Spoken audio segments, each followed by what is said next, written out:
એટલે અમે હે ને આટો નીકળી ગયા, ક્યાંય મળતો નથી ને એટલે અહીંયા આવ્યા હતા પણ ન મળ્યું.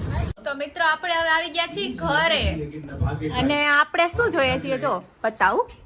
દિલભાઈ હે ને એ ક્રિકેટ રમવા ગયા છે અમદાવાદ, ટુર્નામેન્ટ છે ને એમની, તો ત્યાં ગયા છે. વિહાન તારું માથું આડું આવે આમ જોતો કેવું આમ મેચ તો જો જોવે હે. લેપટોપ પડી ક્યાં તા ડેડુ ક્યાં હે વિહાન?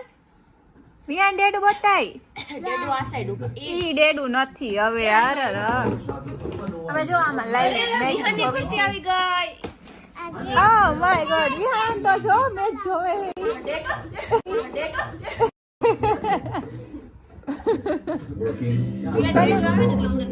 તને મેચમાં ખબર પડે વિહાન? વિહાન વિહાન તને મેચમાં ખબર પડે હે? આય તને મેચમાં ખબર પડે એમ જો પેલા મને જવાબ દે, નકર નહીં જવા દો. મેચમાં ખબર પડે તને? એમાં મેચમાં કેટલા જણા હોય વિહાન? એક ટીમમાં કેટલા જણા હોય? એલા 4 જણાનો હોય.